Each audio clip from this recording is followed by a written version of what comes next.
Welcome back, everyone. Phoenix 3 here, and I wanted to talk about my League Cup that I went to yesterday. Friend kind of got me up. Was like, "Hey, we're going to a League Cup at 3," and I didn't know about it, so I had to scramble and put something together. I played my Pidgeot deck. I wanted to make a handful of changes to it, but I didn't have the time to get it done because when I got the call, I immediately got up, took a shower, put my clothes on, threw my things in my bag, and left. So I got there to the event, and that's when I decided I was going to work on my deck. The changes that I was going to make was going to be for fairy decks, because fairy decks have been giving me a little bit of a problem lately, and I wanted to prepare for that for a little bit. But I quickly decided against it because I was realistically saying, it's like, there's not going to be a fairy deck here. I know my friend Corbin, he plays a fairy and mega deck, but I knew we weren't going to ever be playing one another, so it wasn't that big a deal. But the changes I did make sped my deck up just a little bit, so I would have had a decent matchup anyway. So I really didn't want to commit to any hard changes. I figured as long as I play Turbo Dark, um, I mean Despair Ray Gardevoir is easy. But I figured as long as I play, decks like that, then I should be good. The decks that I was worried about was Mega Ray, because I mean you're really at the mercy of Mega Ray. Whatever that deck decides it wants to do, it will do. If it can't do it, then you kind of win. Volcanian's the same way, but I had techs in place for Volcanion, so that helped out a lot. But when I got there, I immediately saw like what, three Volcanion. I saw two Vespiquen Zepstrika. There was a Waylord. There was a Turbo Dark. I didn't really see what the other field was. There wasn't that many masters, but there was enough. We got 5 rounds out of the event. So I was like, as long as my first match, I'm not playing against like Zep Strike or Raichu, then I should have a decent tournament. But just spoilers though, my actual record was 2 wins, 2 losses, and a draw, which was a little bit annoying, but I do think my deck fared well enough. It did what I wanted it to do. I bricked in a couple of crucial matches, and well, I mean that's just the way it goes sometimes. So I'm going to make changes to make sure that doesn't happen. A lot of my techs and other utility cards, I end up seeing them way too much when I didn't really want to. And in the games that I used them in, they weren't really that helpful. So I'm going to try to replace them with other things to see if I can at least speed the deck up a little bit and um, beat these matchups that I had problems with before. So we get into our first match. My first match is against Volcanion. Don't want to see this match.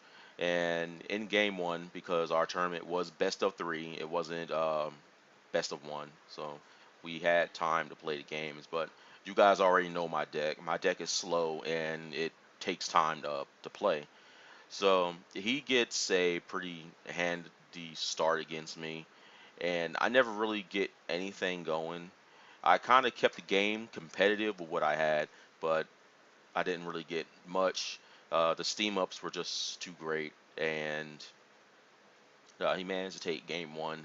Game two was kind of like game one, but I managed to get set up. I got my Mega Pidgeots out. I got my artilleries out. So I was in the driver's seat the whole time. On top of that, I dropped a Silent Lab, which was extremely useful in that match. Like I tell people all the time when they're playing, like Volcanion players will play between 0 and like 4 stadiums, and most Volcanion decks only run 2, and it might be a Skyfield or the Volcano Stadium lets them draw 2 cards. They discard a fire, but most of the time they're not going to have an answer for your stadium. So I dropped a Silent Lab, and it was down for like 5 turns, and he couldn't steam up, and I was just taking knockouts after knockouts. Well, obviously Pidgeot's going to 2-hit knockout things, but I got my strategy off. I got my mirror moves. I got everything that I needed. So I could have played that whole match with a Pidgeot EX if I wanted, but I didn't really want to because the prize trade wasn't really in my favor. I kind of had damage on all the Volcanions, and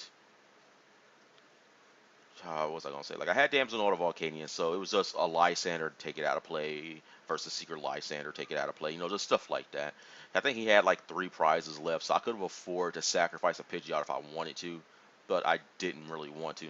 My whole goal was to do as much as I can with Pidgeot and then have the Mega Sweep, but I was never really in a situation where I could leave a Pidgeot in the active spot because the knowledge I had of his deck at the time was he had at least 2 stadiums. I don't know if he had 3, but he only had one in a discard pile, and that was when I discarded so I could play my Silent Lapse. I know he had another one, and then like a couple of turns later, he managed to get rid of it and put his down, but he wasn't able to knock out my Mega Pidgeot. I did like 190 to it or something like that, and that was really good because it just gave me a mirror move on anything I wanted on the board for 190 damage, which was extremely helpful. So this game here lasted the longest actually, because game one I think took like 27 to like 30 minutes. Lost that one, and I really wasn't confident. But I was like, as long as I can win game two, then we can at least make it a draw. So that happened. Our match ended like a couple of seconds before time was called, but we managed to shuffle up. We managed to get set up.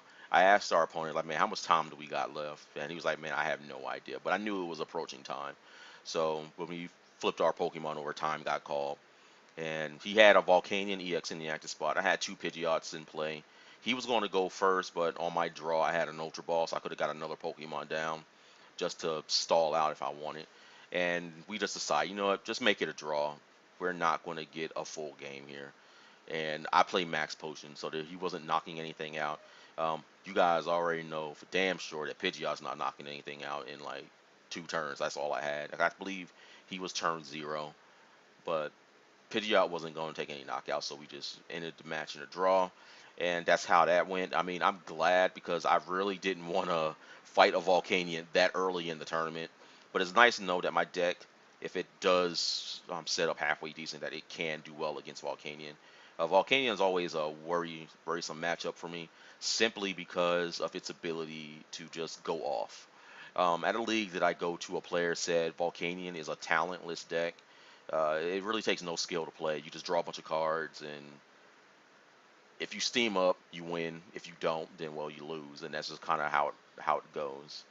There were a lot of good plays that I made for sure. Like my opponent triple steamed up on me on 1 turn on a Volcanion that was already in an active spot that couldn't attack anymore, and doing micromanagement like not forcing it back to the bench with a Mock Cyclone really makes those plays. And that's just knowledge of the deck, where anybody else might have done that. Obviously, a player like me is not going to do that.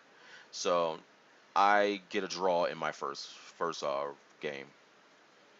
Round two is against Dustin. We talk from time to time if I see him, but he was playing Vespiquen Zep Striker, so I mean I already knew what that was going to go. He hit a DCE every turn, and Zep Striker it kills Pidgeot. And he was like, man, see, the Zeb Strike is not even in this deck for Pidgeot. And I'm like, yeah, I know. But that's just my problem with Zeb Strikers. Like, if they were trying to hit Dark and or Yveltal in a way to nerf it, then they could have done so in a way that specifically targeted that type of deck instead of hitting everything else.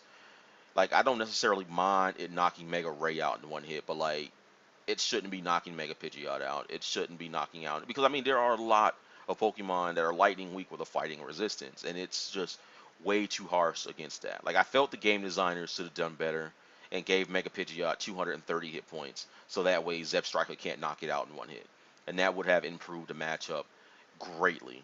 But that's not what happened. The powers that be only felt that Mega Pidgeot only needed 220 HP, which is dumb, and well, I lost that one. I mean, obviously.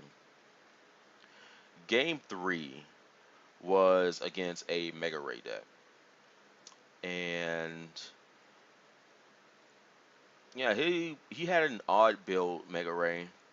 It smashed me the first game. I bricked, and I was like, yep, this is how my tournament's gonna go. I'm gonna brick against all the crucial matches that I'm not allowed to brick against, because with Mega Ray, I consider it like Volcanion. It's a skillless deck. You either draw your sky field and hit all your cards and knock something out, or you don't. Like, there's no in between with that deck. So my opponent got set up greatly on his first turn. His build used Altaria, and the Hawlucha with the Sudden Cyclone, and his Altaria was to stop the lightning, attackers. And I told him it's like that doesn't stop Zip Striker, and he was like, "Oh, I didn't know that." But it's not really just Zip Striker because lightning decks have been popping up everywhere, so it's a good tech in Rayquaza if you want to run it, considering they have the space. As a matter of fact, a lot of Rayquaza decks nowadays run other things as well. So I mean, it's not like it was a bad build of Mega Rayquaza. He was just being a little more defensive. I can understand and not wanting to get knocked out in one hit because I don't want to get knocked out in one hit. So I prepare for things like that. But game two, I managed to get set up. I hit all of his Rayquazas before they could hit me, and I pretty much win that game. And the same thing happens in game three.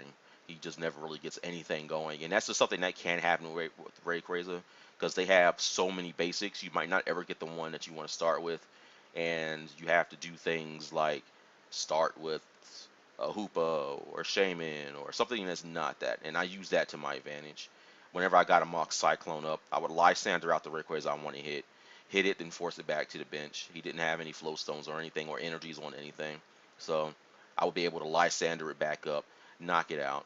And he was very harsh on his resources. He sycamored like 2 to 3 Lysanders, a complete Rayquaza set because he wasn't able to get the Spirit Links because he discarded them earlier.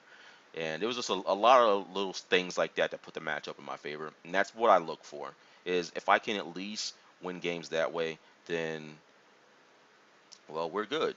So I beat Mega Ray, which is great because I consider Mega Ray a very questionable matchup, considering I removed my text from it. Round four is against Turbo Dark. I'm like, oh, okay, this matchup is extremely favorable for me. I am going to win it. Well, game one, I brick. I have a Pidgeot in my hand that started with Anarimorate, and that's all I get for like 8 turns. I didn't get a supporter. I didn't hit anything, and he just got a bunch of energy on board to the point to where not even Mega Pidgeot could tank the hit, and I just scooped that match, go immediately into round two, and the same thing happens. I brick. I start with like Remoraid and Bunnelby or something like that. Like I don't ever get a Pidgeot down for like 3 or 4 turns. I eventually get a burst off the top, and I play it, get heads, and I draw 7 cards. I get like 2 Pidgeots and an artillery, so I get those down. I eventually get the Pidgeot in the outer spot. Like it wasn't too late to the point where things weren't recoverable. Like he missed like 2 max elixirs. I think he only had like maybe 4 energy in play by like turn five. Like his start was slow for a Turbo Dart, but my start was abnormally slow for like my Pidgeot deck. But I managed to get something down, and I have very little cards in my hand. I had a Sycamore, a Max Potion, and a double colorless energy. Now the thing would have been, well, play the double colorless energy and set up for the event that he can hit you, and I chose not to do that. I held on to both the cards to make it look like I didn't draw anything, so he wouldn't play an end, and he did that. He hit me for 120. I draw my card. I think it's like another Pidgeot or something, but it's something that I could play down. And I max potion, attached the double, Sycamore. So I kind of played him right there, and I got 120 on the Darkrai after setting up like Spirit Link some other Pidgeot. So I mean, my board is good. By the time I'm actually able to do something, I'm like what, 4 prizes down or something like that.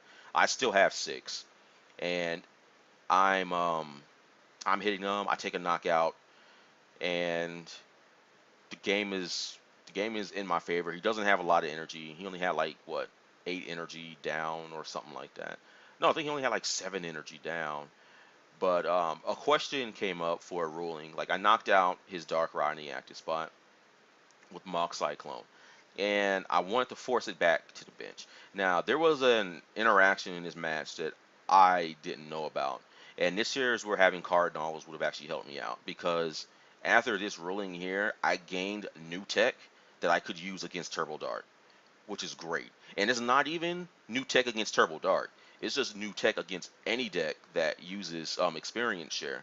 Like apparently experience share says if the active Pokemon is knocked out by damage from an attack, then you can move the energy to your bench. But since Mock Cyclone puts it back on the bench, and it would have got knocked out on the bench, experience share doesn't activate, which means they lose energy. I didn't know that going into that match, and had I known that, that match would have went a whole lot differently because I would have just been spending my time hitting Darkrai's, and if I could get a knockout on a Darkrai, then I just move it back to the bench. Experience share never activates, and they lose that energy. I didn't know that, so that's just more information for me going into those matches, and I'm grateful that I actually know that now because it's going to change how I play future matchups. So that's just one instance where having complete knowledge of your opponent's deck and a potential card pool that would allow you to win certain matches like that. So the game ends.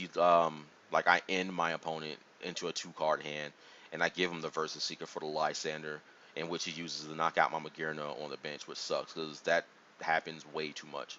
Like every time I play an end to get my opponent down to a low hand size, I always either give them the Lysander or the Versus Seeker to find a Lysander so they can win.